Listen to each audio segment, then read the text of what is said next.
أعوذ بالله من الشيطان الرجيم بسم الله الرحمن الرحيم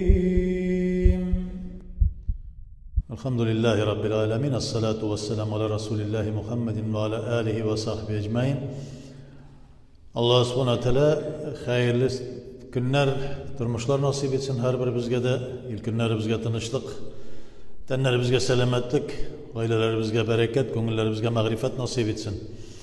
Peygamberimiz sallallahu aleyhi ve sellem her vakitte de kisayetip, dinini üretken vakitte, dinini anlatkan vakitte, Kur'an'ı anlatkan vakitte bik hayırlı kengeçlerini bilgirdi, özünün hadisleri bilen. Hem indi aldan o kisayetip koya, mesela nindidir bir hayal kelip çıksa, şunu bilip dururuz diye. Nindi bulurga deyişli kişi, nindi bulmazga deyişli. Eğer de bir öne dindesin, nindidir bir hizmet koyasın iken, Allah Teala'ya iman getirgensin iken, tügellik bilen üterge tırış. Yunga sulga tigilay bulay yürüge tırışma. Şundan çıkıp bana kelgen hadisler nerse de bir tesbih etüyüşü kişini gördü. Vird etüyüşü kişini, zikir etip oturgan kişini. Şunu gördü de bu kişiye Allah Teala'nın lağneti düşerdi. Ne işindi? Çünkü özünün tili eyte, lakin özümünde yok. Yani namazdan sonra tesbihlerini eytebiz. Subhanallah, Subhanallah, Subhanallah diye eytip bitirelmeyiz. Subh.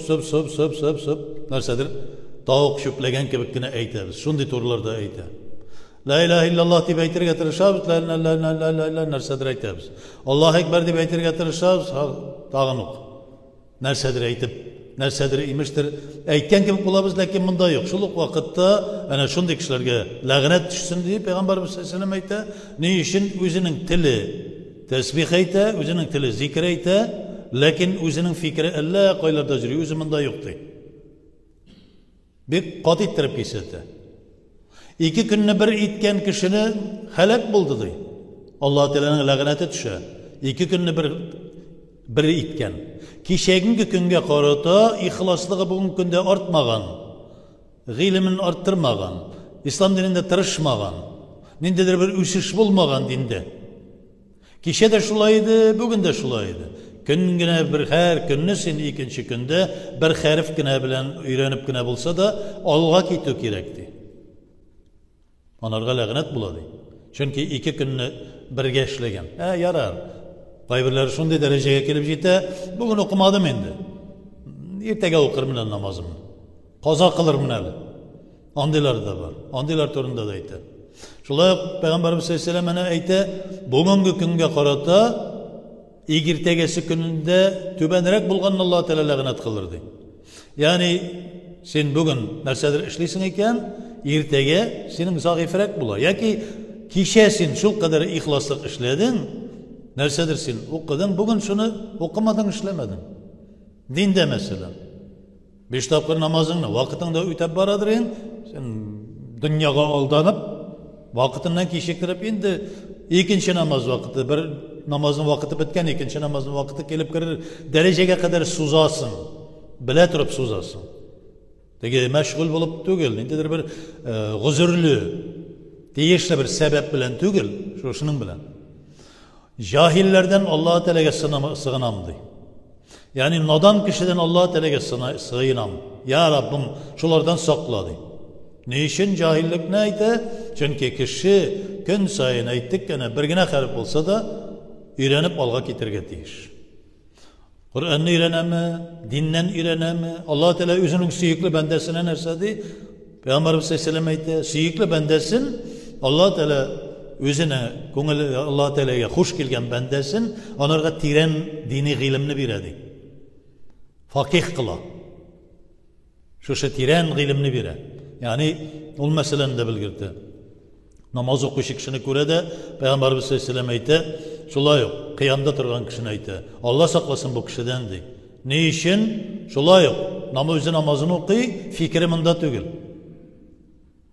Nersedir izlep tapkan. Kim bilendir tolaşa, kim nedir kıyni, kim nedir suge namazında. Allah Teala'nın lağneti düşer bu kişi geldi. Allah saklasın de. Şu an göre. Bu meselede.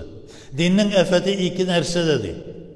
Ansında birisi yavuz bulgan galimde, ikincisi nadan bulgan gabitde deydi.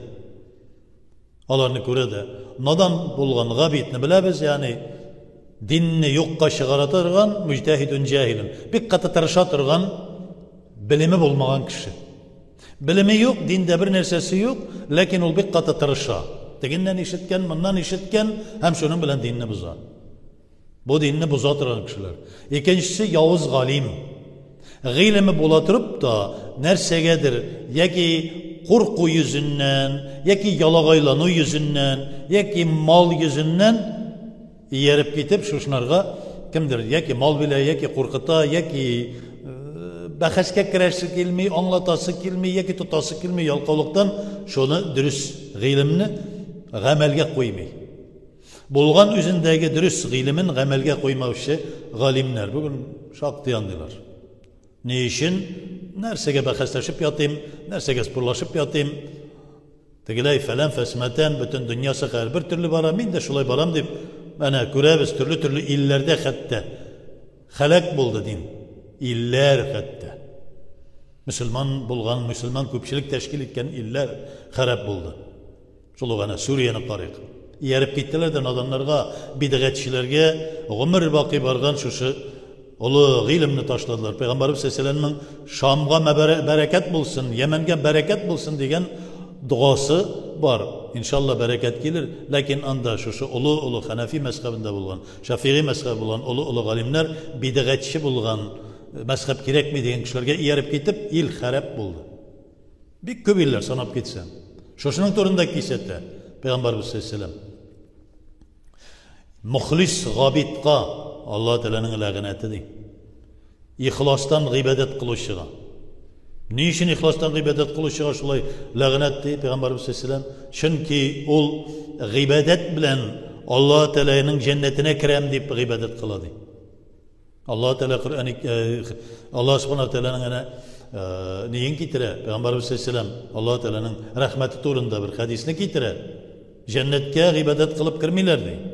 Cennetke Allah Teala'nın rahmeti hem fazileti bilen kirirler. Gıybedet nerse o? Senin aşağı, eşü, yıklav, hacet ütevün kibik. Sen ondan başka yaşayalmıyorsun. Eğer de yaşayayım diye beklersin iken sen hayvandan ayırmalı olarak Allah Teala akıl bergen hem gıybedet kılırga mümkünlük bergen. Hayvan gıybedet kılmay. Anarga berilgen, tabiattan berilgen özünün tesbihi, zikri var. Sandığa şu zikrini ayte, et özünün tesbihini ayte, meşi özünün tesbihini ayte. Bütünsüne Allah Teala bergen. Lakin adam balasına akıl an bilen gıybedet kılır için belgiledi. Gıybedet ve ma halaktul cinnel vel ins illa liya'budun. Bu dünyada sizin bütün turmuşunuz bari tek gıybedet kılır için ne? Başka nerse için tügildi. Gıybedet, ulu gıybedetler var. Hem kişi gıybedetler var. En hayırlı gıybedet neresi? Peygamberimiz Aleyhisselam ayette yünden halal lokma rızık istep çıkıp gitken kişi Allah Teala rızalığı için. En hayırlı amel gıybedet. Onda hadisi de var. Özünün gailesini tuydururga deyip halal lokma izlep çıkıp gitken Allah Teala rızalığı için deyip çıkıp gitken kişi en hayırlı gıybedetke bastı deyip. Lakin ulu ibadetlerini taşlav degen söz tügül. Ulu ibadetlerde namaz, uraza, zekat, hac, alar ulu ibadetler.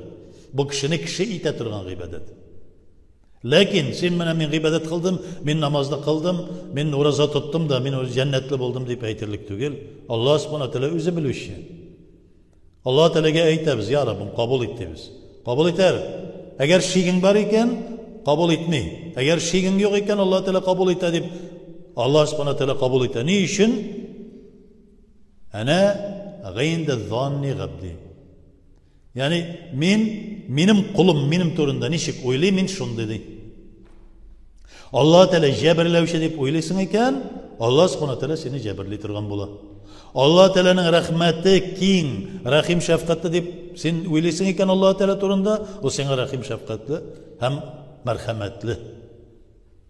La taqnatu min rahmetillah. Allah Teala'nın rahim şefkatinden, merhametinden ümit kismegiz dey.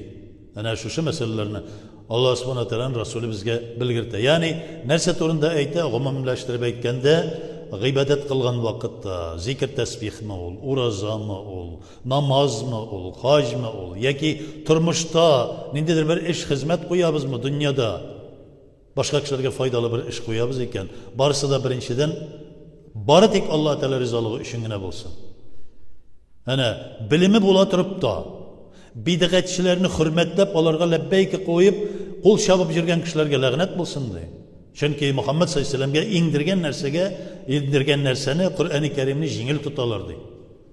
Ya'ni ixloslik bo'lirga teyish, siddiqat bo'lirga teyish, durustlik bo'lirga teyish.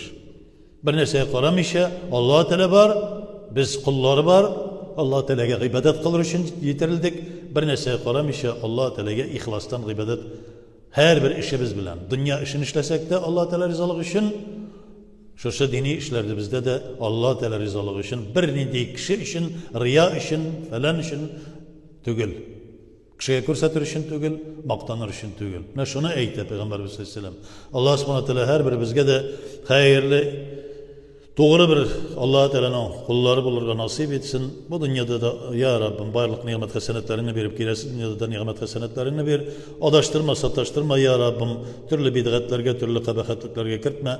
Senin süyüklü doğru kulların bulup bu dünyadan iman bilen ötüp gitip cennetlerinde de Allahümme senin yüzün didarını görüp mengelikte huzurlarına nasip et. Rabbena atina fid dünya hasenete ve fil ahireti hasenete ve qina azabın nar.